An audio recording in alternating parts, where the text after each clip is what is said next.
Bonjour à toutes et à tous. Bonjour. Alors, bienvenue à cette conférence sur les épreuves orales des concours Access et Sésame. Je vous remercie d'être présent ce soir. La conférence va durer environ 1 heure. Donc, pendant une demi-heure, je vais vous présenter les épreuves et vous expliquer comment vous pouvez vous préparer aux entretiens, aux épreuves orales des concours Access et Sésame. Je vais pas, comment dire, garder de secret. Donc, je vais essayer d'être le plus, concret possible et de vous donner le plus d'éléments possible et je prendrai une demi heure ensuite à la fin de la présentation pour répondre à toutes vos questions. Donc ce que je vous propose, c'est que si vous avez des questions pendant la partie, présentation, vous pouvez les poser dans le chat, donc dans la partie discussion et donc à la fin, de la présentation, je répondrai à toutes les questions du chat. Donc je vais me présenter pour commencer. Je m'appelle Johan, certains d'entre vous me connaissent parce je pense qu'il y a certains étudiants de la prépa, en fait, qui sont présents. Donc je suis directeur de prépa campus.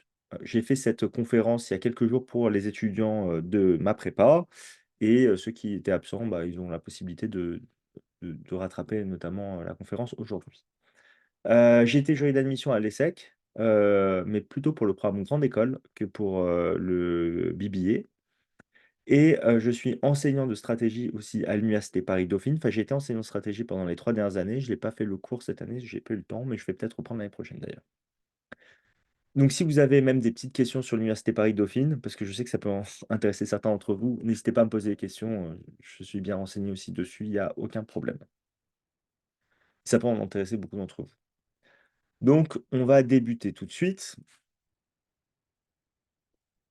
Donc voilà un petit peu le sommaire, hein, de la présentation qui va durer une trentaine de minutes.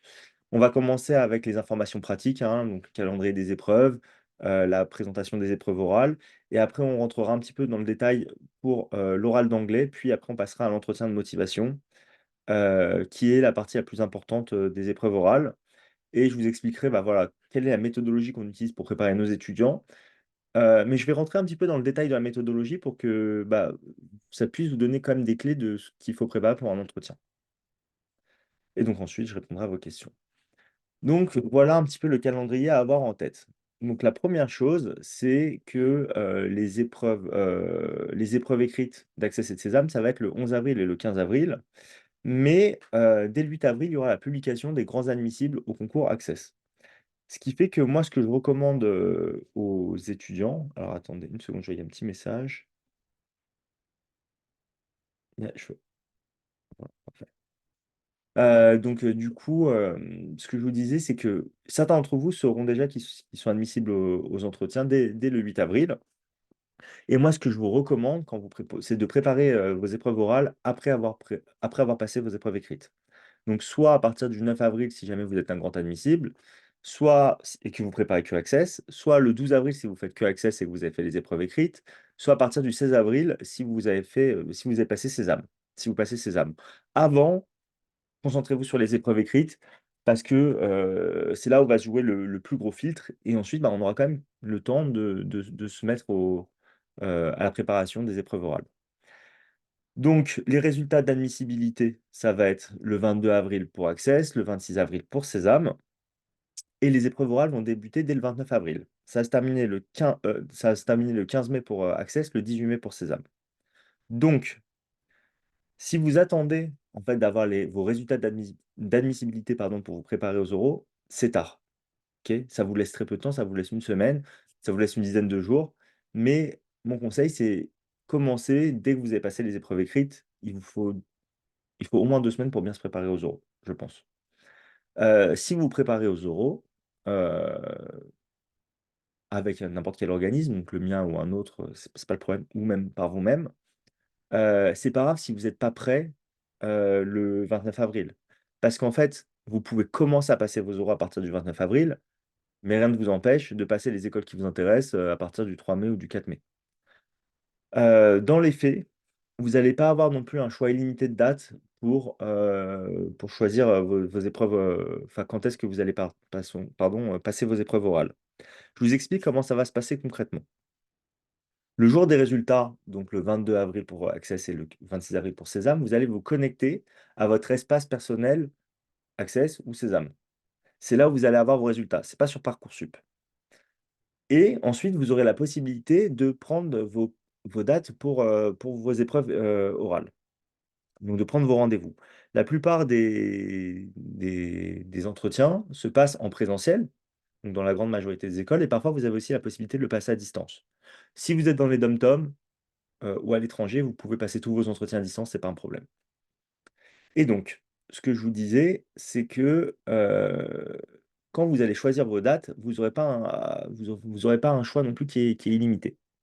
Donc, il faut être assez rapide pour sélectionner vos créneaux. Sachez que ils vous garantissent que vous pourrez prendre un créneau pour chacune des écoles dans lesquelles vous êtes admissible, mais ça ne sera pas forcément sur le campus que vous voulez. Donc, si vous habitez à Paris, que vous êtes admissible à l'ESCA et qu'en fait, on vous propose que de passer, je ne sais pas moi, les entretiens à Lyon, bah, c'est une chose qui peut arriver. Dans ce cas-là, vous pouvez faire preuve de patience et ils vont sûrement remettre des dates. Il faudra rester à l'affût. Mais sachez que, il y a quand même une possibilité, il y a un risque que vous n'ayez pas une date, dans la ville que vous voulez. Voilà. Donc si une date se débloque à Paris, bah, faudra la prendre assez rapidement si vous êtes parisien. Hem, le jour des résultats, vous allez tous vous connecter sur les sites, d'Access et de Sésame pour voir vos résultats. Et donc, ce que je dis à mes étudiants, mais donc je peux vous le dire à vous aussi, c'est que, je reçois toujours des appels en panique, surtout le jour de Sésame où il y a vraiment beaucoup plus de bugs et en fait, j'arrive pas à me connecter, j'arrive pas à voir mes résultats. En fait, les sites sont souvent saturés, surtout pour Sésame d'ailleurs, Access ça fonctionne mieux. C'est souvent saturé et parfois, bah, les résultats, ils peuvent tomber à 16 heures et ça se trouve, vous allez pouvoir, voir vos résultats à 23 heures. Donc malheureusement, bah, vous allez peut-être avoir moins de choix de créneaux que ce que vous pouvez espérer. Du fait de la situation. Mais voilà, rassurez-vous, vous avez à peu près 3 jours pour prendre tous vos rendez-vous et ils rajoutent des rendez-vous, régulièrement. Il y a des petits créneaux qui peuvent se débloquer. OK? Et vous allez forcément trouver des solutions pour pouvoir passer, vos entretiens. Et mon autre conseil, c'est si vous êtes admissible dans toutes les écoles, de Sésame, disons, il y a 16 écoles. Vous n'allez pas passer 16 entretiens. Je vous rassure. Choisissez peut-être les 5-6 écoles qui vous intéressent le plus et vous passerez les entretiens que dans ces 5 ou 6 écoles. Sinon, c'est pas tenable en fait de faire ça. Donc voilà, mon conseil, choisissez 5-6 écoles et essayez de mettre en premier entretien une école qui vous intéresse moins. Comme ça, ça va un peu briser la glace, vous allez voir comment ça se passe en conditions réelles. On peut faire autant d'entraînement qu'on veut. Quand vous serez en réel sur le lieu, ça va vous faire un peu bizarre la première fois. OK? Vous allez avoir plein de repères, bah, du fait de la préparation que vous aurez faite. Vous saurez exactement enfin, vous allez bien voir comment ça se passe, mais le fait d'être sur le terrain, d'attendre dans la salle d'attente, il y a un stress qui monte, c'est un petit peu particulier.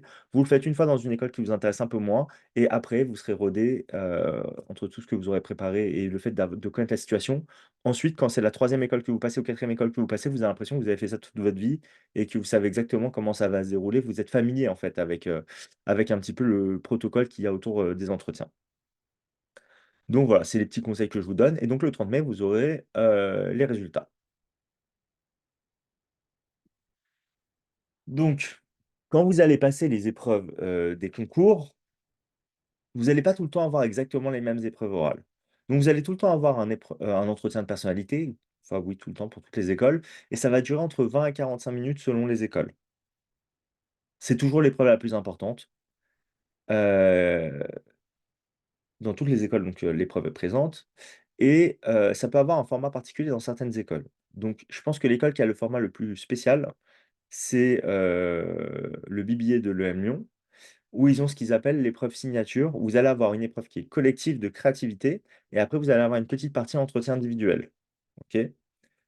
C'est l'entretien qui est le plus spécifique. Mais parfois, par exemple, donc la plupart du temps, vous aurez juste l'entretien de personnalité, mais par exemple, à l'IESEG, vous allez avoir aussi, des petites particularités.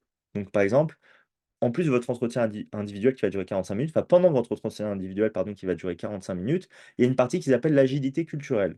En fait, jusqu'à, il y a 2 ans, il y avait une épreuve de culture générale au concours Access. Et cette épreuve a été enlevée. Et donc, du coup, maintenant, on la retrouve pendant la partie entretien pour l'ESCA et pour l'ISEG. À l'ESCA, ils font carrément une épreuve écrite le jour des entretiens de culture générale. OK? Donc, c'est culture générale et actualité. À l'ISEG, ce qu'ils font, c'est qu'ils vont vous donner un document iconographique, une pub, une photo, un tableau. Vous aurez 8 minutes pour réfléchir sur le document et 12 minutes après pour échanger avec le jury dessus. Et donc, vous devrez rattacher ça à l'actualité et à votre culture générale. C'est ça un petit peu les consignes pour Access. Et ensuite, vous avez 25 minutes d'entretien de motivation qui est classique. OK? Donc, c'est important aussi de préparer ces différentes spécificités et chaque école peut avoir voilà, des petits. Enfin, certaines écoles ont des spécificités, c'est important d'en tenir compte. Et au moment où vous serez convoqué aux oraux, vous aurez une fiche récapitulative qui va vous expliquer comment va se passer l'entretien, quel est le format de l'entretien, et donc vous serez au courant des spécificités en avance. Vous n'allez pas découvrir ça sur le moment. Voilà. Donc on reviendra sur l'entretien de personnalité un peu plus tard. L'entretien d'anglais, il est aussi présent dans beaucoup d'écoles, pas dans toutes les écoles, et il va durer 15 à 30 minutes. Il existe différents formats pour les épreuves d'anglais, et en fait, il y a 4 choses qu'il faut savoir faire pour les entretiens d'anglais. La première chose, c'est qu'il faut savoir se présenter en anglais en 1 minute 30 à 5 minutes, selon les écoles, et dire voilà qui on est, quels sont nos centres d'intérêt, pourquoi on veut faire une école de commerce. Voilà. Il faut être capable aussi de parler de son projet professionnel et, et de parler de l'école en général qu'on veut intégrer. Voilà.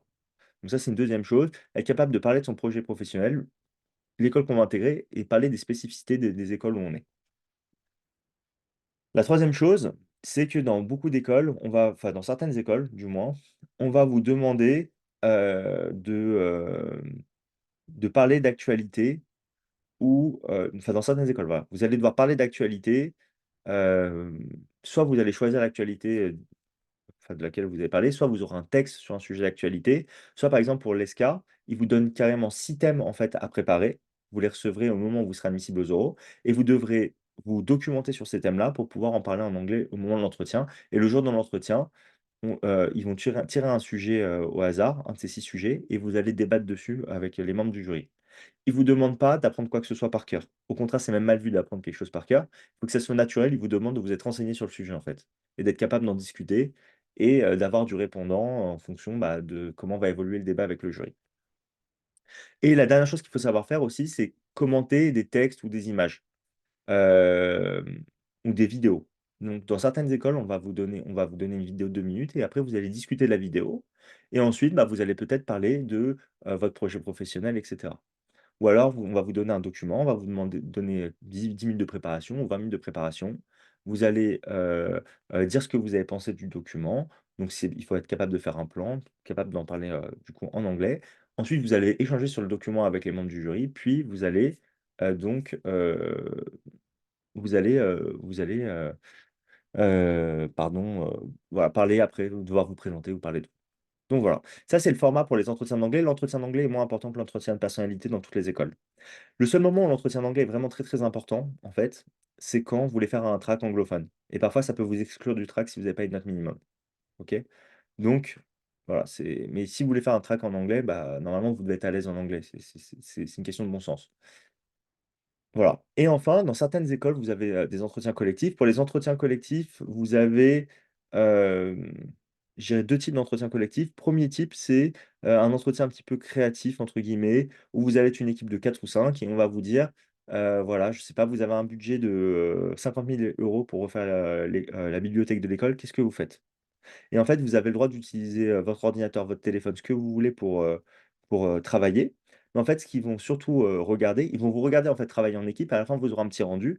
Ce qu'ils vont regarder aussi, c'est la manière dont vous allez collaborer avec les autres étudiants et quelle sera votre position dans le groupe? Comment vous allez faire pour vous rendre utile au groupe? Est-ce que vous allez avoir, la jouer, comment dire, perso? Est-ce que vous allez être à l'aise de travailler avec les autres? Ou alors est-ce qu'au contraire, vous allez avoir, est-ce que vous allez, avoir, une attitude très collective? Est-ce que vous allez être bienveillant? Est-ce que vous allez être capable, par exemple, soit d'être un leader ou soit, par exemple, heu d'intervenir auprès des autres, enfin d'interagir avec les autres, pardon. Et en fait, ils recherchent pas absolument que des leaders, des leaders, des leaders, tout le monde est bloqué sur ça, mais pas du tout. En fait, ils cherchent des gens qui peuvent travailler en équipe, c'est tout, OK? Et il y a plein d'autres manières de pouvoir travailler en équipe que de tout le temps être un leader et au contraire, être un chef, c'est très mal vu, voilà. Mais par contre, enfin voilà, on va en discuter si vous voulez, on reviendra un petit peu après dessus sur comment on peut, comment dire? Intervenir de manière efficace dans ce type d'entretien. OK. Donc on passe à l'oral d'anglais. C'est ce que je vous ai dit, juste avant. Il faut savoir vous présenter en anglais, présenter, votre projet pro et vos motivations, commenter un texte en anglais, discuter de l'actualité ou échanger sur des thématiques prédéfinies comme pour les SCA. Hem, je ne vais pas passer trop de temps dessus parce que voilà, c'est pas si important que ça. Mais pour vous donner une idée, souvent, l'entretien d'anglais, ça va être un quart de la note à un tiers maximum. Et donc on va avoir entre 3 quarts et 2 tiers, enfin entre 2 tiers et 3 quarts, pardon, qui vont être sur l'entretien de personnalité. Donc c'est significatif, mais en fait, quand vous préparez à l'entretien de personnalité, enfin en tout cas moi quand je prépare des étudiants, enfin quand on se prépare chez Prépa Campus pour des entretiens de personnalité, on se prépare pour avoir entre 16 et 20, OK? Donc si vous avez 18 à votre, entretien de personnalité, faut juste pas avoir 3 à l'entretien d'anglais, quoi. À l'entretien d'anglais, par contre, c'est pas comme l'entretien de personnalité, on peut pas faire de la magie. Si vous êtes nul en anglais, ce qu'on peut faire, c'est, bah, vous apprendre à vous aider à vous apprendre à faire apprendre à vous présenter, vous donner du vocabulaire qui va vous être utile et vous apprendre à comment construire un petit peu votre plan pour faire votre rendu en anglais. Mais en fait, on vous fera pas passer de 7 à 17. C'est pas possible. Et donc du coup, même si vous êtes à l'aise en anglais, je pense pas que vous ayez besoin de faire une préparation aux oraux d'anglais. Alors que même si vous êtes à l'aise à l'oral, faire une préparation aux entretiens de motivation, je pense que ça c'est vraiment utile parce que, ça vous permettra, bah, de monter vraiment haut, en fait. Parce qu'une fois qu'on a vraiment compris ce que les écoles attendent de nous, comment fonctionne un entretien, heu, comment dire? Quels sont les éléments importants qu'on doit mettre en valeur, comment on va les mettre en valeur et cetera. Là, on peut être vraiment efficace et donc c'est-à-dire n'importe quel étudiant pour moi peut avoir 18 à son entretien de personnalité. Tout le monde ne peut pas avoir 18 à l'entretien d'anglais. Heu, mais par contre, ce qui est vrai, c'est qu'on peut vraiment vous mettre dans les meilleures conditions pour que vous ayez, bah, le maximum, en fonction de votre niveau. Mais c'est pas en 2 semaines que vous allez devenir bilingue et de toute façon, le niveau attendu, hein, pour les entretiens d'anglais, c'est pas d'être bilingue, hein. Ils s'attendent à ce que vous fassiez des erreurs en anglais, c'est complètement normal. Ils savent que vous êtes un élève lycéen, vous êtes censé avoir un niveau à peu près B2. Et donc, vous pouvez avoir une excellente note en faisant des erreurs d'anglais. Si vous faites l'effort d'essayer de parler, si même si votre anglais n'est pas parfait, si vous faites des erreurs de grammaire, c'est pas le plus important. Ce qui est vraiment important, c'est que vous êtes capable d'échanger, de tenir la conversation avec le jury et d'apporter des éléments intéressants. Voilà. Donc ce qui va être, par exemple, très mal vu, c'est d'apprendre des choses par cœur et de réciter quelque chose. C'est vraiment pas le but. Et ce qui va être mal vu aussi, ça va être de lâcher un petit peu l'affaire et de caler des mots en français, par exemple, pendant l'entretien. De dire, on fait notre phrase en anglais et le mot qui nous manque, on le met en français. Non, essayez de rephraser, de le dire d'une autre manière. Prenez même un risque et au pire, c'est pas grave. C'est pas grave si vous inventez un mot et qui comp sur le moment, ça passera et les jurys sont très clairs là-dessus. Heu, ils sont indulgents sur ce genre de choses. Ils s'attendent pas à ce que ça soit parfait. OK. Donc maintenant, on va passer à l'entretien de personnalité qui, selon moi, est le plus gros morceau et le morceau le plus important. Et donc la première chose qui est importante, c'est de comprendre ce qu'attendent, les écoles. Donc ils veulent des élèves motivés avec, des personnalités, dynamiques qui vont correspondre aux valeurs de l'école. Donc faut que vous montriez que vous avez de l'énergie, faut que vous arrivez à transmettre quelque chose au jury et il faut que vous arrivez à montrer que vous allez vraiment apporter une plus-value à l'école. Heu, Par exemple, en la représentant bien quand vous êtes, en échange, à l'étranger ou en entreprise, en étant, dynamique sur le campus et en participant à la vie associative. Donc, c'est important d'arriver en ayant vraiment fait des recherches, aussi, sur l'école et donc c'est important de bien connaître l'école. Ça va vraiment montrer que vous êtes quelqu'un de motivé, et ça va vraiment donner de la valeur à votre discours. Entre quelqu'un qui va dire: «J'aimerais travailler en finance et j'ai vu que vous avez des cours de finance et donc je pense que, c'est la meilleure école possible pour moi» et la personne qui va être capable de citer les différents cours de finance qu'il va y avoir, en quelle année ils sont, de donner le nom du master et peut-être même qui est le directeur du master de finance, on va vraiment dans le détail. Ça fait vraiment effet, surtout pour des étudiants en terminale. Des étudiants à bac+4, tout le monde le fait honnêtement. en tout cas pour, rentrer dans les meilleures écoles. Des étudiants qui passent le bac, les gens ils ne le font pas. Personne ne enfin, les gens ne le font pas et quand vous êtes capable, en fait, d'être vraiment précis dans ce que vous allez dire et ça n'importe quel étudiant peut le faire, ça va faire une très grosse différence et ça va vraiment montrer que vous avez envie de rentrer dans l'école et donc c'est comme ça qu'on a 18 ans à ces entretiens. C'est en connaissant très bien l'école, en ayant réfléchi aux différentes expériences qu'on a ou aux différents traits de notre personnalité qu'on va pouvoir mettre en valeur pendant l'entretien et en structurant notre discours. Et enfin, la dernière chose qui est importante, c'est d'avoir un projet, professionnel qui est réfléchi. On vous demande pas de savoir exactement ce que vous voulez faire quand vous êtes en terminale. De toute façon, personne n'est dupe. On sait très bien que ce que vous allez annoncer, ça va être différent de ce que vous allez faire plus tard. En tout cas, pour la très grande majorité des étudiants, c'est très rare un étudiant qui rentre en école de commerce à 17 ans, qui sait exactement ce qu'il veut faire et qui fait ce qu'il dit. OK? Ça arrive et si c'est votre cas, tant mieux. Par contre, ce qui fera la différence, c'est, de montrer que vous vous êtes vraiment posé la question. En fait, il ne s'agit pas, d'arriver et de dire, heu enfin, si vous arrivez en fait et vous dites, «Voilà, je veux faire une école de commerce parce que plus tard, j'aimerais travailler en finance ou en marketing». OK, c'est bien, vous vous êtes posé la question de manière très, très vague. Mais c'est mieux que, «Je veux faire une école de commerce, parce que ce qu'on peut faire, c'est très large, c'est très vaste». Par contre, ce qui serait plus intéressant, en fait, c'est que vous posiez vraiment la question. C'est vous dire: «Qu'est-ce qui pourrait bien me plaire en école de commerce?» Vous vous projetez dans l'école. La finance, ça pourrait bien me plaire. OK, pourquoi? Je suis quelqu'un d'assez matheux, j'ai déjà eu, une expérience, en finance. J'ai discuté avec des étudiants qui travaillent en finance et donc là, vous commencez à vous renseigner. Vous vous renseignez, vous voyez qu'il y a la finance d'entreprise, la finance de marché et vous regardez quels sont les cours qui correspondent à l'école et quand est-ce que vous les faites dans votre cursus et vous regardez aussi quand est-ce que sont vos premiers stages ou quelles sont les entreprises partenaires ou les banques partenaires dans lesquelles vous pourrez faire des stages et en fait, quand vous parlerez de votre projet professionnel en montrant que vous êtes vraiment posé la question et que vous avez vraiment creusé le sujet, c'est là où vous allez faire la différence par rapport à un étudiant qui va arriver sans s'être posé la question. On n'attend pas de vous, en fait, que vous ayez un projet qui soit arrêté, fixe et figé. Vous pouvez le dire d'ailleurs que vous attendez, de voir les différents cours pour faire évoluer votre projet, pour, avoir quelque chose de plus précis. Mais par contre, si vous avez bien montré que vous avez vraiment creusé le sujet, Non, vous êtes accès. alors, attendez, hop.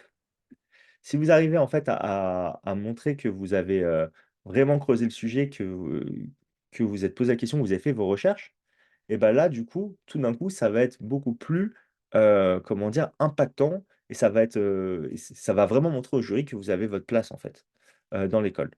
Donc c'est sur ces éléments-là qu'il faut vraiment travailler et c'est ce qu'on travaille en fait en utilisant, notre méthodologie, qui est une méthodologie, orientée autour de 4 piliers. Donc juste nous, donc je vois il y a des étudiants de la prépa, je vous vois, hein, pour les étudiants de la prépa, ce qu'on fait en fait pour, ce que je vous ai déjà dit par mail ou au téléphone déjà, ou en cours, c'est qu'on fait que des cours individuels pour préparer les entretiens de motivation. Parce que quand on doit vous préparer à votre entretien, bah, il faut que ça soit, personnalisé, sinon ça a pas de sens. On peut vous donner un plan, de ce qu'il faut faire, mais ça, limite, enfin, je vous en parle maintenant, en fait, du plan de ce qu'il faut faire. Mais en fait, ce qui est important, c'est de bien faire les choses et donc il faut aller dans la bonne direction et c'est pour ça que, pour être sûr que vous allez dans la bonne direction, quand vous allez travailler avec nous, vous allez travailler en individuel sur les entretiens. C'est pas ce qu'il y a entre guillemets de c'est pas un cours qui est très rentable pour la préparation aux entretiens, si je peux dire si je puis dire, mais c'est un cours que je sais à mon avis, on peut pas le faire très bien, en tout cas, sans le faire de manière individuelle et c'est pour ça que quand on travaille sur l'entretien de motivation, il faut absolument qu'on ait quelque chose, voilà, de personnalisé, de personnel. Par contre, pour toutes les personnes, on a un framework et on a une méthodologie, si vous voulez, qu'on peut réutiliser et la méthodologie, elle tourne autour de ces 4 piliers qui sont votre personnalité, vos expériences et l'école. C'est les 3 choses que vous devez vraiment préparer en plus de votre projet professionnel. Donc pour votre personnalité, ce qui va être important, c'est de réfléchir à 3 qualités, 3 défauts, vos centres d'intérêt. Nous, on essaie d'en identifier au moins 5 ou 6 desquels qu'on va vraiment développer pour pouvoir en parler, au moment de l'entretien. Donc là, vraiment, je vous révèle vraiment ce qu'il y a dans la méthode, ce que vous allez vraiment faire, hein et heu et j'ai aucun problème avec ça parce que ça va vraiment vous aider, en fait. C'est vraiment comme ça que vous devez bosser. 5-6 donc ce que je vous dis 5-6 pardon, heu, centres d'intérêt. Il faut aussi préparer au moins une cause qui vous tient à cœur. Si vous avez des particularités aussi, par exemple, vous avez redoublé, il faut être capable d'en parler et de le tourner de la bonne manière. Si vous avez d'autres particularités qui peuvent être je suis en sport-études, etc. Enfin, il y a plein de choses. Il faut préparer aussi ça. Un peu moi, je le mets dans la partie personnalité aussi. Et après, vous avez d'autres petits types de questions qu'il faut préparer, comme par exemple, est-ce qu'il y a une personnalité qui vous inspire?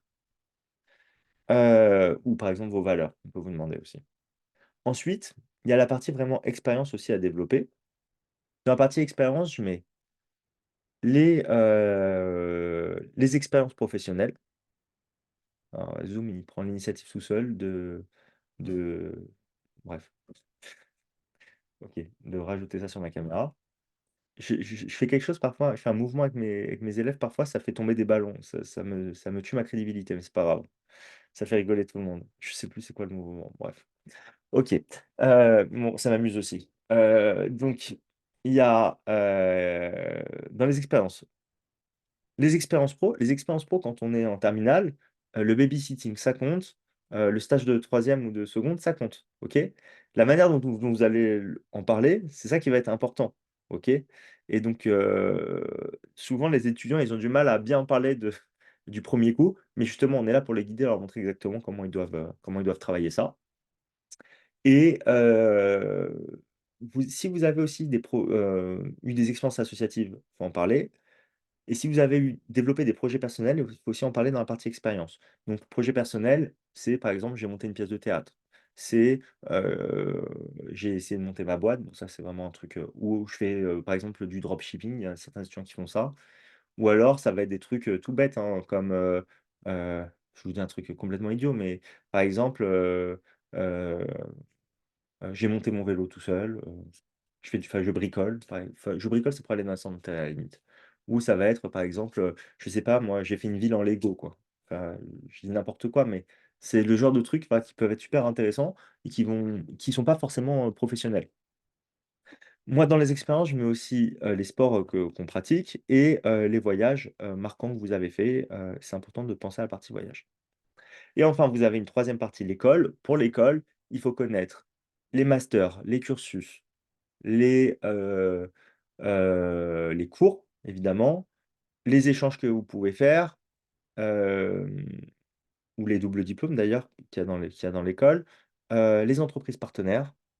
Faut que vous sachiez aussi, quand je dis le cursus, c'est quand est-ce qu'on va avoir des stages, quand est-ce qu'on va avoir, des échanges, quand est-ce qu'on est en période de cours et cetera. Enfin bref, et donc il y a plein de enfin, il faut connaître toutes ces choses-là, la stratégie de l'école, les valeurs de l'école, l'histoire de l'école, si on pousse vraiment, mais quand elle a été créée, c'est peut-être on pousse un petit peu, mais savoir qui est le directeur de l'école, par exemple, c'est pas mal. Les valeurs de l'école, c'est une question qui tombe souvent. Heu, quoi d'autre? Les associations évidemment, au sein de l'école, ça c'est très important et les sports aussi que vous pouvez pratiquer à l'école. OK? Donc ça, c'est des choses un petit peu importantes à connaître sur l'école et le projet professionnel, on le travaille aussi et pour le projet professionnel, donc en gros, si vous voulez, pour chaque qualité qu'on va identifier, pour chaque défaut, pour chaque expérience pro et cetera, on va faire trois quatre points qu'on va détailler en mettant toujours des exemples. Donc par exemple, quand je vais parler de mon expérience pro, de mon stage, je sais pas, en seconde, peut-être que le premier point, ça va être de dire concrètement ce que j'ai fait et parler de mes tâches. La deuxième chose, c'est peut-être de parler, des choses qui m'ont intéressé dans mon stage et que je souhaiterais développer, plus tard, dans ma vie professionnelle ou peut-être qui m'ont donné envie, par exemple, de faire une école de commerce. Et la troisième chose aussi que vous pouvez faire, c'est peut-être de dire quelle matière, vous pouvez faire en école qui vous permettrait d'être plus performant dans ce type de travail. J'en sais rien. Et donc essayer en fait, de relier, cette expérience, peut-être soit à vos qualités, soit à votre projet pro ou soit à l'école. OK? Et donc on va toujours développer ça, on va toujours mettre des exemples pour que ça soit bien illustré. Quand vous faites une réponse d'ailleurs, enfin, juste pour parler de l'entretien, excusez-moi, pour revenir enfin, quelque chose que j'aurais pu vous dire avant. Un entretien, c'est comme une discussion, OK? À part qu'elle est un petit peu asymétrique. C'est-à-dire que comme dans une discussion, le jury va rebondir, dans la plupart des cas, sur ce que dit l'étudiant, OK? Donc, il faut quand même donner du matériel au fil des réponses, pour que le jury puisse répondre. OK? Comme ça rendra la discussion plus fluide et ça rendra aussi la discussion, comment dire? Plus agréable pour tout le monde et plus naturelle. Donc c'est important de quand vous parlez d'un sujet, d'être capable de le relier à d'autres sujets pour ouvrir aussi la discussion au fil de l'entretien et ça vous permettra d'ailleurs d'influencer le jury sur le choix de ses questions. Donc vous pouvez arriver, si vous êtes vraiment bon, à mener l'entretien, c'est-à-dire à tendre des perches au jury de manière exprès pour que le jury rebondisse dessus et vous, après, vous avez préparé le sujet et vous parlez du sujet et vous tendez une perche vers autre chose, puis vers autre chose et ça vous permet de passer d'un sujet à un autre de manière fluide. La discussion, elle est complètement naturelle et vous, vous avez maîtrisé l'entretien de A à Z. On ne peut pas vous piéger si c'est vous qui menez l'entretien, parce que c'est vous qui emmenez la discussion où vous voulez. Évidemment, le jury a la liberté au bout d'un moment d'arrêter de suivre vos perches et de vous poser une question aucun rapport. Mais vous pouvez, honnêtement sélectionner parfois, allez, de 8 à 9 questions sur 10. OK? Et ça rendre, voilà, vraiment la discussion naturelle. C'est pas une obligation pour avoir une très bonne note, hein, de mener l'entretien, mais c'est un confort, un très gros confort si vous arrivez à le faire et donc on vous apprendra à le faire. Et donc du coup, pour que la discussion soit agréable aussi, il faut que les réponses ne soient pas trop longues et donc des réponses d'1 minute 30 pour un entretien, c'est parfait. OK? Un autre élément très important de la préparation, enfin aux entretiens, c'est votre présentation. Quand vous allez commencer l'entretien, vous allez vous présenter, c'est important pour plusieurs choses. Déjà, c'est la première impression que vous allez donner. En plus, ça va vous permettre de dire des choses importantes sur vous, OK? Quand vous parlez de la présentation, quand vous vous présentez, c'est important d'ouvrir pas mal de sujets. Pourquoi? Parce que, un, si jamais on vous pose pas de questions sur, des sujets qui sont importants pour vous, ils les auront au moins entendus au moment de la présentation. Par exemple, vous dites que vous faites de la boxe thaï en compétition, c'est quelque chose qui est vraiment une plus-value pour les écoles, qui va vraiment les intéresser.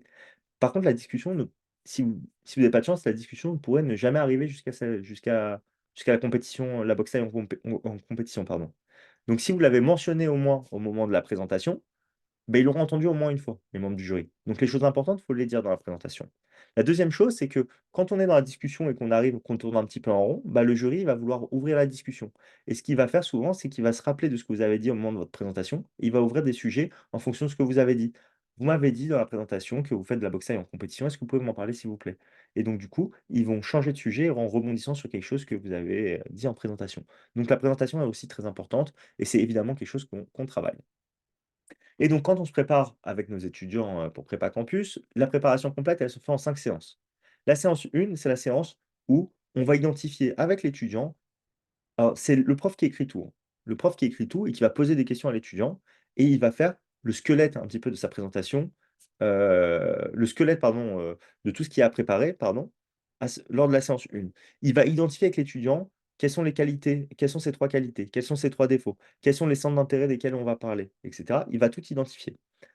Une fois qu'il aura tout identifié, ça fera une grosse map de choses à préparer et il va lui expliquer à l'étudiant comment on doit préparer chacun des sujets, chacune des qualités, chacun des défauts et cetera. Donc le prof va préparer avec l'étudiant une qualité, un défaut, un centre d'intérêt et aussi, hem pardon, une expérience pro. Il va aussi sûrement préparer le projet pro. Si le projet pro est beaucoup trop flou et que l'étudiant il est pas du tout, comment dire, on n'arrive pas à tirer un projet pro, un petit peu clair à ce moment-là, on le préparera lors de la séance 2, projet pro, c'est pas grave. Et en fait, l'étudiant devra compléter toute sa fiche en suivant, bah, la même méthodologie que pour, les qualités, défauts et cetera qui ont été développés par le prof, en faisant la même chose, donc en faisant à chaque fois 3 points, les exemples et cetera. Il doit tout préparer pour la séance 2. Lors de la séance 2, le prof va reprendre et donc c'est le prof qui écrit encore la séance 2. Il va reprendre tout ce qui a été fait par l'étudiant et là, il va tout améliorer avec l'étudiant en disant: «Ça, tu peux pas le dire de cette manière-là. Là, ça te met pas vraiment en valeur. Par contre, on pourrait le faire comme ça. Ici, c'est pas très clair, on pourrait développer de cette manière-là». Le but, en fait, c'est pas d'avoir des phrases toutes faites, c'est d'avoir des idées principales avec des exemples. Comme ça, en fait, mentalement, quand l'étudiant, en fait, il va être dans l'entretien, quand il va parler d'un sujet, il sait comment il peut développer le sujet. Et on va aussi, lors de la séance 2, travailler avec l'étudiant, comment on peut relier les sujets entre eux, pour pouvoir faire des ouvertures et pour pouvoir changer de sujet ou tendre des perches au jury et donc mener l'entretien. Et on va travailler, la présentation avec l'étudiant. C'est le seul chose la seule chose qui est vraiment rédigée, la présentation. Il faudra que l'étudiant il l'apprenne par cœur et il faudra qu'il soit capable de dire sa présentation sans la réciter, sans que ça fasse réciter. Donc il faut qu'il l'ait fait tellement de fois en fait, qu'il la sorte naturellement, qu'il soit vraiment à l'aise. Parce qu'au début au début, de l'entretien, on est stressé et donc pouvoir se reposer sur quelque chose, ça fait vraiment du bien et parce que c'est un moment qui est très important de l'entretien, il ne faut rien oublier. Voilà. Et après, pour tout le reste, il ne s'agit pas de délivrer un texte, pas du tout. Il s'agit d'avoir plutôt des repères sur comment on peut traiter chacun des sujets pour ne pas tomber dans des pièges et pour être à l'aise et pour, donner de la valeur au jury. Donc les 2 premiers cours sont des cours qui sont purement théoriques. C'est la dernière slide d'ailleurs, je crois. OK? Après j'en aurai terminé et je répondrai à vos questions. Donc purement théorique. Troisième cours, l'entretien décomposé, on rentre dans la partie pratique. Le but de l'entretien décomposé, c'est que l'étudiant, à la fin, il soit capable de se faire un entretien pour lui tout seul. Enfin, de se passer un entretien tout seul. Donc de se poser des questions, de répondre lui-même aux questions. En fait, l'objectif, c'est vraiment que l'étudiant, il soit capable de comprendre comment fonctionne le jury. Pourquoi le jury pose une question et qu'est-ce que le jury attend dans les réponses de l'étudiant. Parce qu'une fois qu'on l'a fait de manière théorique, quand on passe à la pratique, on se rend compte toujours qu'il y a des choses qu'on n'avait pas bien compris, qu'on se situait pas très bien sur certains sujets, et cetera. Là, tout devient très clair. En fait, lors de l'entretien décomposé, les membres du jury le membre du jury, il pose une question, donc le coach, il pose une question, l'étudiant, il répond et le coach, il connaît très bien l'étudiant parce qu'il a déjà fait 2 premières séances avec lui. Donc l'étudiant, il répond et en fait, ensuite, le coach va directement débriefer de la réponse de l'étudiant. Il va lui dire: «Voilà ce que tu m'as dit, ça tu aurais pu mieux le faire». Donc il note tout, hein, le coach. «Ça, tu aurais pu mieux le faire, tu aurais pu le dire de cette manière-là. Là, tu as pris ça comme exemple, mais c'est pas très pertinent. Tu aurais pu prendre un exemple et ouvrir sur ce su sur en parlant de tel sujet et ouvrir sur telle autre chose. Là, ici, tu t'es dévalorisé, tu te mets une balle dans le pied. En fait, on t'a pas demandé de ce qui allait pas, on t'a pas demandé de parler de ton défaut. Heu Concentre-toi sur la partie qui est plutôt positive», et cetera. Donc il va lui dire concrètement, en fait, comment il aurait pu améliorer sa réponse. Il va lui dire aussi ce qui était très bien, d'ailleurs, ce qui était bien et ce qu'il ne faut pas changer et il va lui expliquer aussi: «Voilà, quand tu m'as dit ça, quand tu m'as dit que tu avais des facilités, que tu bah, voilà, bah, moi, j'ai entendu, en fait, que tu étais feignant et que tu faisais pas d'efforts». Voyez? Donc entre ce que va dire l'étudiant et ce que va comprendre le jury, ce que va entendre le jury, parfois, un étudiant, il va vouloir se mettre en valeur, mais il va montrer de l'arrogance et donc il faut que le jury lui montre bien que: «Attention, quand tu vas dire telle chose, ça va être mal vu ou ça va être compris d'une manière différente, donc il faut plutôt que tu le reformules de telle manière». Le but, c'est que l'étudiant, en fait, il comprenne exactement comment fonctionne le jury et ensuite, le coach lui dira: «Voilà, en fonction de ta réponse, les questions que je peux te poser, ça peut être soit ça, soit ça, soit ça, pour telle et telle raison». Et donc, une fois que le jeu que l'étudiant, en fait, il a fait son entretien déstructuré, il comprend, en fait, comment le jury choisit ses questions, pourquoi et en fait, voilà, et nous, on fait avancer l'entretien et en fait, à la fin, l'étudiant, il a une compréhension claire de ce qu'on attend de lui et comment l'entretien est fait. Donc du coup, ce qu'il peut faire, c'est se faire des auto-entretiens. C'est se poser des questions, répondre aux questions, analyser sa réponse, dire: «Ah non, mais là, c'était pas top, là, j'aurais pu le dire comme ça, j'aurais pu faire comme ça» et cetera. Et ensuite se reposer une question à lui-même et continuer. Et donc en fait, c'est comme ça qu'il va progresser et vraiment se familiariser avec tout. Entre la séance 2 et 3, on aura aussi demandé à l'étudiant de préparer une école, son école favorite, en ayant, réuni toutes les informations sur l'école. C'est pas le prof qui va donner les informations à l'étudiant sur l'école. Le prof, il va lui dire ce qu'il doit chercher. Ensuite, ça sera à l'étudiant de faire ses recherches sur l'école, évidemment, parce que c'est comme ça que l'étudiant va connaître l'école. OK? Il peut l'aider aussi sur où trouver les informations, mais ça va être vraiment à l'étudiant de prendre les informations. Et enfin, pour les séances 4 et 5, on fait un entretien de motivation avancé avec un débriefing. L'entretien de motivation avancé, il va être plus long qu'un vrai entretien. Il va durer entre 45 et 50 minutes. Et après, le débriefing va durer autant de temps. Ce qui est utile, ce qui est bien quand on fait un entretien aussi long, c'est que, on peut rentrer plus dans le détail que le jour J, donc on pourra titiller un peu plus l'étudiant et aller un petit peu plus en profondeur et donc du coup, faire en sorte que son discours va être plus profond, en fait, que va pas être superficiel. Si on creuse comme ça, au moins, on est sûr il aura du répondant. La deuxième chose aussi, c'est que, comme je vous l'ai dit, certains entretiens avaient des particularités et donc du coup, on pourra préparer aussi les étudiants aux différentes particularités. On pourra commencer avec l'étudiant en faisant, la petite partie, qu'il y a, sur Access et après, sur l'IESEC, par exemple, où je vous ai dit, il y a 8 minutes de préparation, 12 minutes après pour, discuter d'un sujet. Et ensuite, on peut faire un long entretien qui va durer 30-35 minutes et pendant cet entretien-là, on pourra poser une question de créativité comme il y a à l'ESSEC, par exemple. Vous voyez? Donc ça nous permet de préparer l'étudiant à plusieurs formats en même temps sur un long entretien, avec un débriefing très complet. En général, le débriefing de la séance 4, il y a quand même pas mal de choses à améliorer. Ils tombent encore dans des pièges, les étudiants. Et lors de la séance 5, c'est déjà très, très bien et là, on est vraiment sur des petits détails. Si on voit qu'il y a des choses qui ne vont pas, lors du débriefing, on prend le temps même de retravailler des choses, de recreuser le projet professionnel, de rechanger quelque chose qui fonctionne moins bien, et cetera. Et donc cette préparation complète qui est individuelle en 5 séances, elle coûte 600 €. C'est des cours qui sont à distance, OK? Et l'année dernière, c'est des étudiants qui ont fait la préparation en 5 séances, ils ont eu 100% de réussite aux entretiens d'accès Sésame. On fait aussi une préparation accélérée en 3 séances. Quand on fait la préparation en accéléré, on fait soit les séances 1-3-5, soit 1-2-5. OK? Donc, soit on fait pas l'entretien décomposé, soit on fait pas la partie analyse et correction. Enfin, correction du travail de préparation, pardon. En fonction du profil de l'étudiant, le coach il va décider ce qu'il va faire avec l'étudiant et ce qu'il va pas faire. Ou alors, à part si l'étudiant il donne une préférence très claire, mais sinon, ça va être le coach qui va décider. Chaque séance, elle va durer entre 1h30 et 2 heures. OK? Les séances 1 et 2, elles durent plutôt 2 heures. Les séances 3, 4, 5, elles durent plutôt 1h30. OK? Heu, on arrête la séance quand le programme a été effectué, donc on peut déborder un petit peu. OK? Ça dure jamais moins d'1h30. Ça peut durer un peu plus de 2 heures exceptionnellement, si jamais en fait on voit qu'on a besoin d'aller un peu plus loin. Les coachs, ils restent disponibles entre les cours si les étudiants ils ont des questions, bien évidemment. Et pour la préparation en anglais, c'est 2 séances de 2 heures si vous voulez préparer les oraux d'anglais. Ça coûte 180 €. Vous êtes 3 étudiants par cours pour la préparation en anglais. Ça aussi, ça se fait à distance. Et donc, voilà. Si vous avez du coup un focus principal, c'est sur les entretiens de motivation. La préparation des entretiens d'anglais, honnêtement, si vous êtes bon en anglais, vous n'avez pas besoin de la faire. Si vous avez des difficultés en anglais ou si vous avez besoin d'être accompagné, voilà, ça peut être vraiment une bonne chose pour vous, d'être accompagné pour les entretiens d'anglais. Si vous souhaitez vous inscrire, alors ce que je vous recommande de faire, je vais vous envoyer un mail demain où je vais vous envoyer le replay de la conférence, les slides et il y aura, mon mail du coup, mon numéro de téléphone. Je peux vous mettre, bah, il est là déjà, mon numéro de téléphone, il est en bas sur les slides, 06 19 34 46 84. Si vous souhaitez en savoir plus ou vous inscrire, je vous invite du coup, à m'appeler, à en discuter avec moi. Si vous êtes déjà un étudiant de la prépa, je vous ai envoyé par mail normalement déjà, le lien d'inscription. Si vous avez besoin, je vous le renvoie le lien d'inscription juste pour les entretiens. Je vous connais déjà, donc on n'a pas besoin de rediscuter de tout ça, enfin à part si vous avez des questions bien évidemment. Mais donc ce que je veux vous dire, c'est que, j'inscris pas d'étudiants sans avoir discuté soit avec un des parents, soit avec l'étudiant, parce que je veux connaître un petit peu les étudiants avant de avant de commencer à les préparer, voilà. On a une équipe qui est d'une trentaine de coachs pour les entretiens. Ils sont quasiment tous soit jurys d'admission en école, soit en prépa.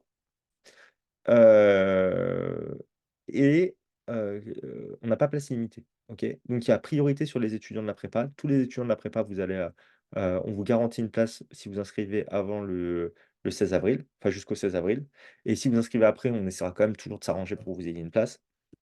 Mais du coup, voilà, inscrivez-vous avant le 16 avril, de préférence, pour être sûr qu'il y a pas de souci. Si vous êtes pas étudiant de la prépa, ça va être premier arrivé, premier servi. Quand on voit qu'en termes de dispo, on est plus ça passe plus, on arrête les inscriptions, OK? On garde toujours une marge pour nos étudiants, bien évidemment, enfin pour ceux qui ont fait la préparation aux écrits parce qu'il faut évidemment qu'ils puissent enchaîner avec les oraux s'ils le souhaitent. Voilà, j'en ai terminé. Ça, c'est les avis Google, sur la prépa. Je vous invite à taper prépa campus, c'est les 6 derniers avis, mais si vous voulez en voir d'autres, vous pouvez en voir d'autres. Notre meilleure pub, c'est celle de nos étudiants et donc bah, tous les avis que vous allez voir, ils datent de l'été dernier ou enfin après, le concours Access ou Sésame de l'année dernière. Ou des autres concours pour ceux des étudiants qui ont fait d'autres concours. En fait, tous les ans à la fin de l'année, je demande aux étudiants de laisser leur avis et ils sont très contents et c'est pour ça qu'on a 5 sur 5 depuis le début en fait, on a toujours 5 en fait. Donc c'est cool et je vous remercie à tous, pour ça. Donc je vais commencer à répondre aux questions. C'est parti. Alors, première question. Bonsoir. Est-ce qu'on peut changer de créneau et ville si, comme vous le mentionnez, de nouveaux créneaux s'ouvrent après? Une fois que vous avez choisi votre créneau, je ne pense pas que vous puissiez le modifier. Donc, non, si votre ville n'est pas disponible, vous pouvez prendre le risque d'attendre, OK? Vous êtes plus à ça près et vous voyez, une fois que ça se débloque dans votre ville, vous prenez le créneau. Mais, mais une fois que vous avez pris votre créneau, je ne pense pas que vous puissiez le modifier si facilement. Elisa, que veut dire grand admissible? L'étudiant passe directement les oraux sans passer par les écrits? Tout à fait. En fait, c'est une nouveauté du concours Access de cette année. OK, donc on peut dire accès ou access, hein, pour le nom du concours. Avant, ils disaient access, maintenant ils disent plutôt accès. Moi, je suis resté sur avant parce que ça fait 8 ans que je fais de la préparation. Mais accès ou access, ça marche. Juste, voilà, petit terme, petit terme. intéressant, enfin petit fait intéressant à savoir. Donc du coup, que veut dire grand admissible? Si vous êtes grand admissible, ça veut dire que vous avez été sélectionné sur dossier. Vous avez été sélectionné sur dossier et donc du coup, vous n'avez pas à passer les épreuves écrites et vous arrivez directement aux oraux. Voilà. Donc si vous avez cette chance-là, tant mieux pour vous. Si vous avez 16,5, 17 de moyenne, il y aura des chances. Qui donne les cours de prépa? Donc qui donne les cours de préparation pour les préparations aux oraux? Comme je vous l'ai dit, c'est des profs qui ont été soit jury d'admission en école, soit en prépa. La moyenne d'âge des profs qui vous, pas qui vous aideront pour ces concours-là, ça va être à peu près 27 ans, je dirais. Les étudiants, ils sont tous avec des profs qui ont entre 24 ans et 45 ans pour les plus vieux. La plupart des profs, ils ont entre 24 et 33 ans. Pouvez-vous nous donner les dates de préparation aux oraux? Bah, en fait, la préparation aux oraux, comme c'est des cours individuels, c'est vous qui allez choisir vos créneaux. OK? Ce que je vous recommande de faire, c'est de commencer le lendemain des écrits. Donc, vous pouvez vous inscrire avant, bien évidemment. Et ensuite, vous allez fixer. Le coach va appeler l'étudiant et vous allez fixer les créneaux directement avec le coach. Donc, vous choisissez en fonction de vos disponibilités et des disponibilités de votre coach.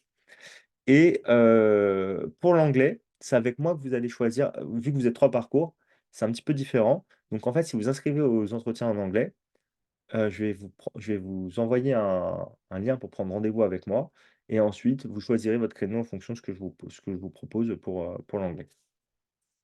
Voilà, donc il y aura plusieurs possibilités et il y a donc 2 séances pour l'anglais mais pour les entretiens de motivation, c'est vraiment, à la carte.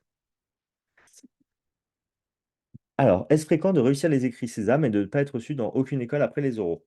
Franchement, dans aucune école, c'est rare quand même. Après, l'objectif, c'est d'être reçu dans les meilleures écoles possibles. Quand vous passez les oraux, une personne sur 2, en moyenne, ça dépend des écoles, ça varie entre 40 et 50 en général, va être admise, aux oraux. Si vous préparez le biblier de l'EDEC, le biblier de l'EDEC, c'est assez différent pour le coup, parce qu'ils prennent beaucoup, beaucoup d'étudiants aux oraux et ensuite ils écrèment beaucoup. OK? Donc, parfois, vous pouvez avoir 15 à votre entretien et ne pas être admis à l'EDEC parce que en fait, ils ont pris tellement de dossiers que si ça se trouve, votre dossier n'était pas top et ils vous ont laissé une chance, mais il fallait avoir peut-être 18 ou 19 pour être admis. OK? Donc c'est une possibilité, mais ça se prépare de la même manière, hein, les entretiens de l'EDEC que pour, les entretiens des écoles Access et Sésame. Un entretien de personnalité, ça fonctionne toujours pareil et d'ailleurs, si plus tard vous devez passer des entretiens pour des masters ou si plus tard vous devez passer même des entretiens pour des stages, vous pouvez les préparer de la même manière, sauf que pour les stages, la partie école, ça sera plutôt la partie entreprise à la place et la partie projet professionnel aura une place plus importante parce que vous serez plus avancé dans vos études. Mais c'est tout. Sinon, ça fonctionne exactement de la même manière. Et c'est comme ça qu'on prépare nos étudiants quand ils sont en prépa ou quand ils sont en bac+3, bac+4, bac+5. On les prépare de la même manière. Et c'est pour ça que je vous dis, on vise entre 18 et 20, en fait, entre 16 et 20 pour les entretiens des concours Access Sésame, parce qu'en fait, on vous prépare un peu trop bien. On va plus dans le détail que ce que vous avez vraiment besoin. Et le but, c'est que ça passe pour tout le monde, en fait. Donc, une fois que vous préparez, ils prennent une personne sur deux, mais si vous avez fait la préparation, que vous l'avez bien faite, ce sera 2 sur 2. Voilà. Vous serez pris partout, normalement. Bonsoir. Quand est-ce que débute la préparation aux oraux? Les oraux de l'EDEC commencent dès le 2 avril. Du coup, si vous avez l'EDEC, vous pouvez passer votre préparation aux oraux avant. Vous pouvez la commencer dès demain si vous le souhaitez. OK? Et donc, du coup, dans ce cas-là, bah, voilà, je vous conseille. Peut-être vous avez donc mon numéro de téléphone qui est là 06 19 34 46 84. Écrivez-moi peut-être un petit SMS ce soir. Demain, on s'appelle, je vous explique comment ça fonctionne et le coach, il prend contact avec vous, enfin avec vous, si vous êtes étudiant ou votre fils ou votre fille si vous êtes un parent et il va pouvoir fixer, les créneaux avec vous, directement. Il y a pas de problème. OK? Est-ce qu'il y a d'autres questions? Alors juste les préparations aux oraux d'anglais, elles vont commencer après les écrits de Sésame. Mais par contre, la préparation, aux entretiens de motivation, elle peut commencer dès demain, si vous voulez. OK?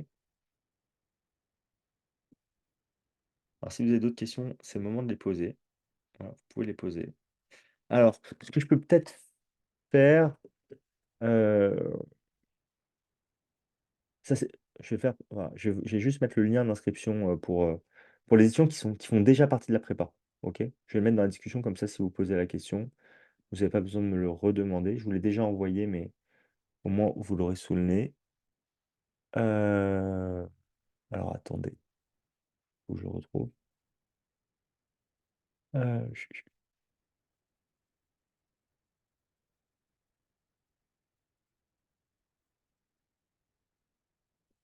Hop,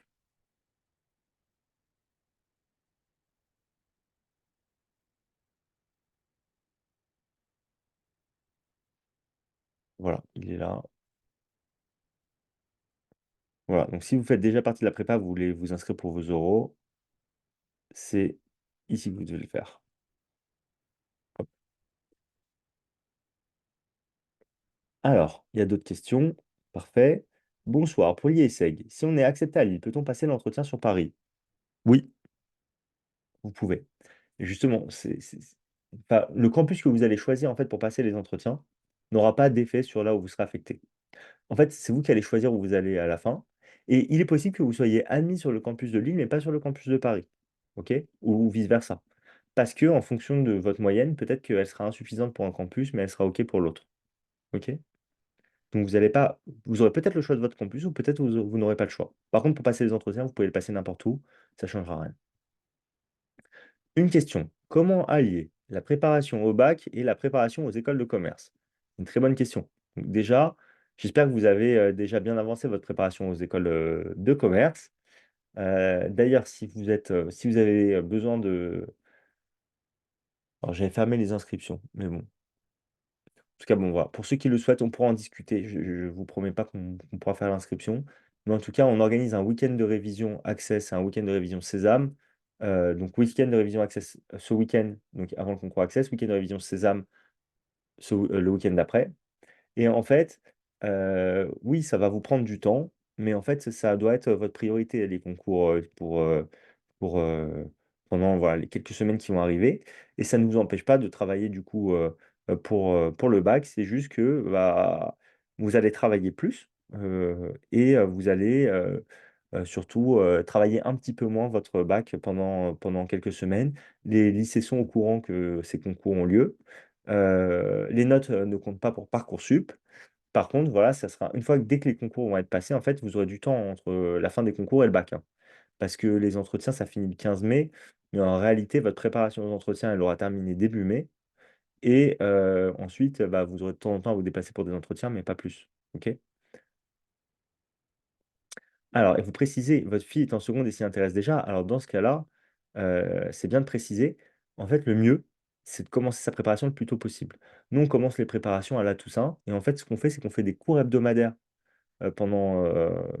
On essaie de faire ça. D'ailleurs, c'est moi qui les donne les cours hebdomadaires. On fait des cours hebdomadaires pendant enfin, jusqu'au concours. Et on propose aussi certains modules en stage sous format, donc soit en présentiel, soit à distance, les stages. Ça dépend où vous habitez. Si vous êtes à Paris, vous pouvez le faire en présentiel. Et vous êtes trois parcours pendant les stages. Et donc, il y a certaines matières qu'on fait en stage, d'autres qu'on fait en hebdo. Et donc, voilà. En fait, le fait de diluer le travail et de le faire dans le temps, c'est le meilleur moyen de pouvoir bien se préparer. Est-ce qu'on propose des créneaux de préparation sur des samedis? On propose les samedis, on propose même les dimanches. Voilà. Donc, la période des entretiens, c'est une période de préparation d'entretien, elle est très courte, hein. On travaille sur 3 semaines. Et donc, du coup, samedi et dimanche, il y a des cours. C'est vous qui décidez vraiment. En fonction de votre coach et des dispos de votre coach, vous allez pouvoir faire le samedi ou le dimanche. Si vous avez enfin, si vous préférez, vous avez vraiment une priorité sur les week-ends, vous pouvez le dire. Et moi, enfin, et si votre coach ne peut pas, vous me le dites et je vous change de coach, il n'y a aucun problème, hein. Donc ça, il n'y a pas de souci. Et de toute façon, il faudra faire des cours le week-end, mais c'est bien de laisser aussi de l'espace entre les cours quand vous faites votre préparation aux oraux, parce qu'il y a des choses à préparer ou à peaufiner ou à travailler entre les séances.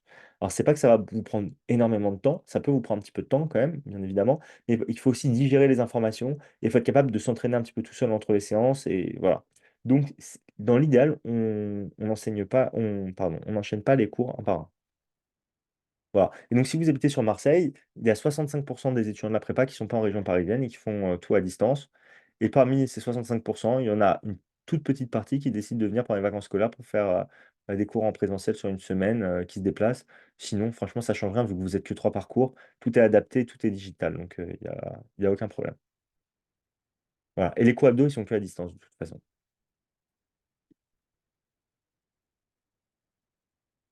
Est-ce que vous avez d'autres questions?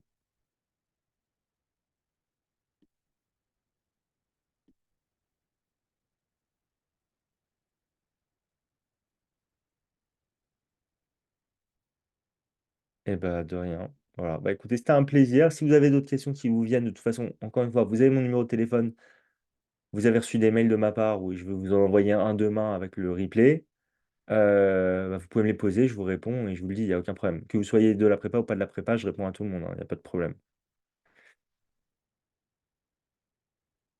Ok, bah, content que ça vous ait plu. Et bah, bonne soirée à tous.